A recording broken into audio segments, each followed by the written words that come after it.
இது நம்ம வந்துட்டு சாப்பாட்டுக்கு பிசைஞ்சு சாப்பிட அல்டிமேட்டாக இருக்கும். வாங்க என்ன பண்ண போகிறோம்னா ஒரு 3 இன்க்ரீடியன்ஸை போட்டு வறுத்தெடுத்துக்க போகிறோம். அது என்னென்னு பார்த்தோம்னா 2 டேபிள் ஸ்பூன் கடுகு, 2 டேபிள் ஸ்பூன் நம்ம வந்துட்டு மல்லி விதை, 1/2 டீஸ்பூன் வந்துட்டு நம்ம வெந்தயம் எடுத்து நம்ம நல்லா வந்துட்டு வறுத்து அரைச்சி வச்சுக்கலாம்.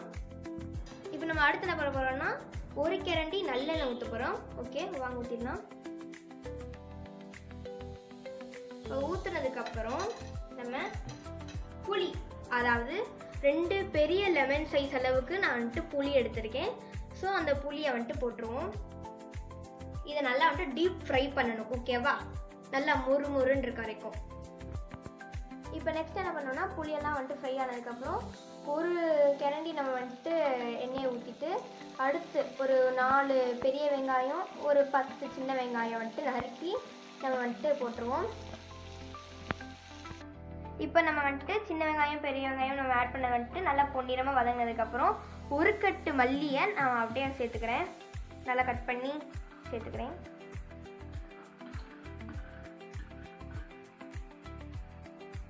நம்ம ஏற்கனவே வதக்கி எடுத்து வச்ச புளியை நம்ம இப்போ அரைச்சிட்டு வந்துடலாம். இப்போ நம்ம வந்துட்டு புளியை அரைச்சிட்டு வந்துட்டோம். நல்லா பவுட்ராகிடுச்சு பாருங்கள். இப்போ நம்ம வந்துட்டு நல்லா வதக்கி வச்சுருக்க கூடிய வெங்காயத்தையும் நம்ம மல்லியையும் வந்துட்டு ஆல்ரெடி நம்ம தூளாக்கி வச்சுருக்க அந்த பொரியலையும் சேர்த்து நம்ம வந்துட்டு அரைச்சிட போகிறோம். இந்த எல்லாத்தையும் நம்ம சேர்த்து போகிறோம். ஓகே, இப்போ நம்ம வந்துட்டு ஃப்ரை பண்ணி எல்லாத்தையுமே வந்துட்டு நான் அரைச்சி எடுத்துட்டேன். இந்த பேஸ்ட் நம்ம நல்லா வந்திருக்கு. ஆனால் முக்கியமான என்ன விஷயம்னா நம்ம இந்த பேஸ்ட் அரைக்கும் போது தண்ணி நம்ம சேர்க்காம தான் வந்துட்டு இதை அரைக்கணும். ஓகேவா, இப்போ அடுத்து நம்ம எதை பண்ண போகிறோம்னா இப்போ நம்ம வந்துட்டு தேவையான அளவு எண்ணெய் ஊற்றிட்டு இப்போ நான் வந்துட்டு இப்போ ஒரு 3 இன்க்ரீடியன்ஸ் நான் போடுறேன். இது என்னன்னு பார்த்தோம்னா சீரகம், சோம்பு, கடுகு 3மே வந்துட்டு 1/2 டீஸ்பூன் தான் நான் போட்டிருக்கேன். இப்போ வந்துட்டு இது நல்லா ஃப்ரை ஆகட்டும்.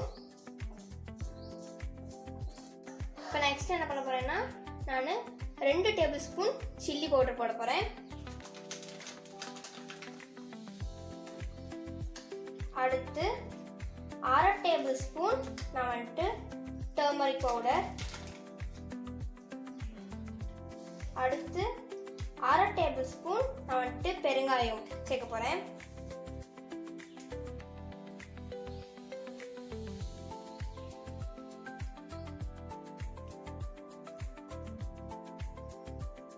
இப்போ நான் வந்துட்டு தேவையான அளவு கருவேப்பிலையை நான் வந்துட்டு அப்படி கிள்ளி இப்படியே போடுறேன்.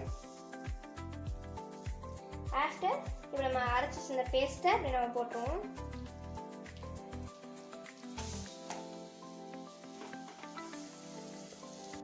இப்போ நம்ம பண்ணிக்கிற தொக்கு நல்லா கெட்டியாக அல்வா பதத்துக்கு வந்துருச்சு.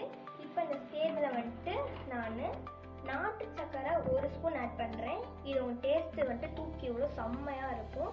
இது வந்துட்டு வேணும்னா நீங்கள் ஆட் பண்ணிக்கோங்க, இல்லைன்னா இது ஆப்ஷனல்.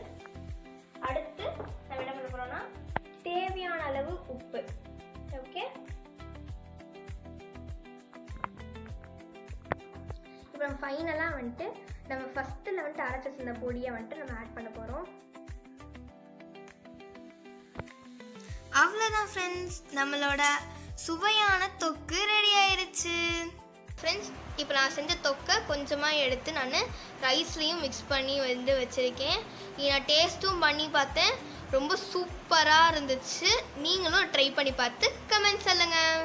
பாய், அடுத்த வீடியோவில் நம்ம சந்திப்போம்.